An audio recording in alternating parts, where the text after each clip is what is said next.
Hello and welcome back to Car and Bike. I'm Bilal and this is the new and updated Kia Sonet. Now a formidable name in the sub-4 SUV segment, the Sonet is selling at an average of around 10,000 units each month ever since this update came out in January this year. Now this figure, it's almost double of what the pre-facelift Sonet was doing. So what makes the Sonet a formidable name in the company of the Tata Nexon, the Maruti Suzuki Brezza, the newly updated Mahindra 3XO and its very own sibling the Hyundai Venue. So in this video, let us take a look at 3 things that make the Kia Sonet the best buy in the segment and 3 things that it lacks. But before we begin, do consider subscribing to the Car and Bike YouTube channel और अगर आप ये video Hindi में देखना चाहते हैं तो आप हमारे Hindi channel car and bike Hindi पे भी विजिट कर सकते हैं।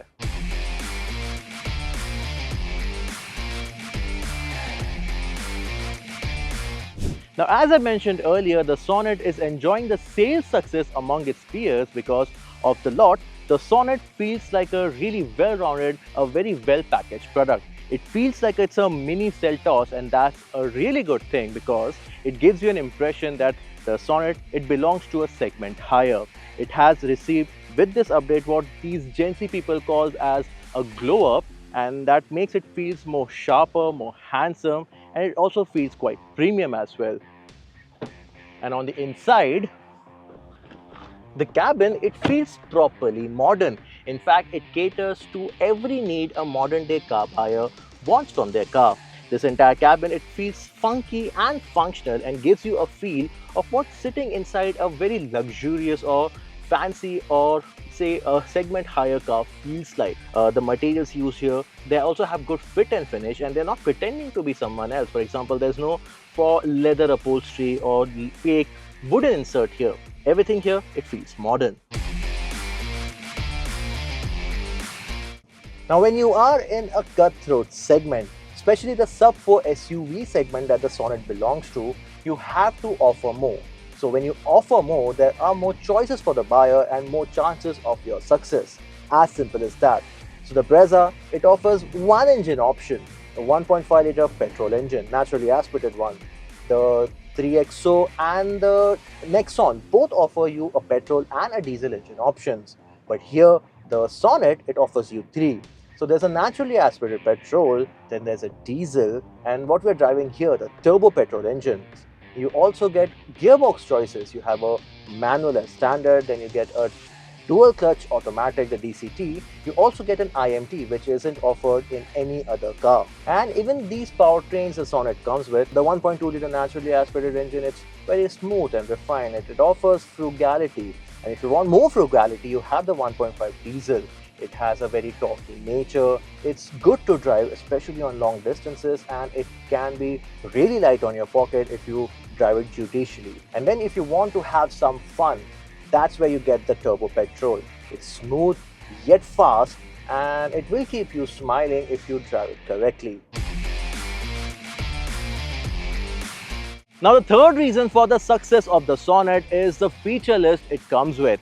When it first came out in 2020, the talking point for the Sonet was the long and exhaustive feature list, many of which was a segment first.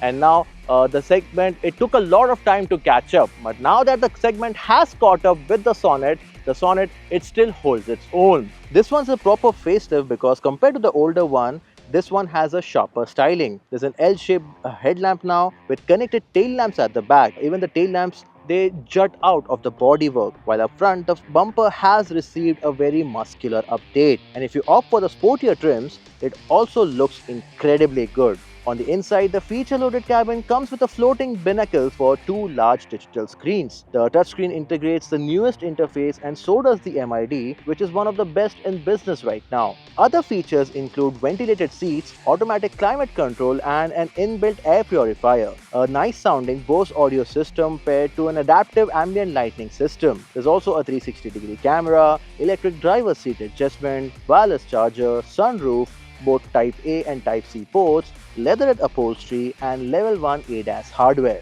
On the flip side, and we are nitpicking here, the only thing that's missed out here is wireless Apple CarPlay and Android Auto integration.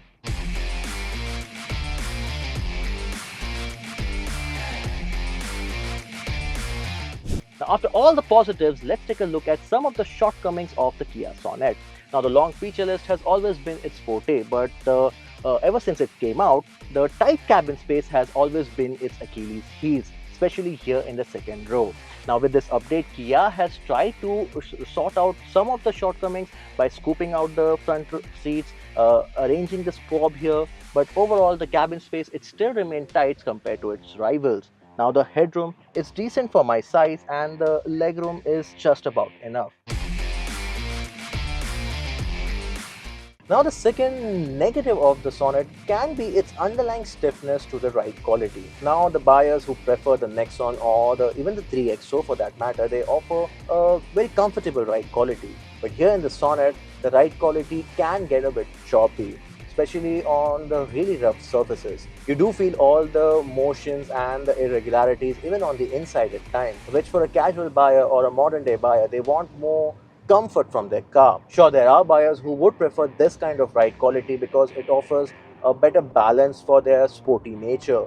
But most of the buyers, they want a comfortable ride quality for everyday usage. And here in the Sonet, the ride quality, especially for the rear passengers, it can get a bit uncomfortable. But if you do get a good patch of road with a near flawless surface, you would enjoy the well-balanced ride quality that the Sonet has on offer. And even the steering, it does feel a little overly assisted, more so now because of the ADAS feature it offers. In the league where both Nexon and 3XO claims 5-star NCAP safety ratings, Sonet hasn't gone through the ringer yet. However, there are concerns that the Sonet is based on the same K2 platform as the Santro and the Venue, and the Santro managed to score just 2 stars there. Despite that, with this update, Kia has provided a lot of safety hardware. It comes with 6 airbags as standard now, along with all 4 disc brakes, front parking sensors, ABS, EBD, TCS, ESC and Hill Assist. However, if you are someone who considers the crash test results as an important parameter when buying your car, you may have to reconsider. Also, the HT line, the GT line and the X line variants with all their powertrain jigs and combinations can also get a bit complicated for a casual buyer to understand. So in conclusion, in the segment which is highly competitive now more than ever before, the Kia Sonet, it holds its own. As I mentioned earlier, the Kia Sonet is a well-rounded product for a modern-day buyer.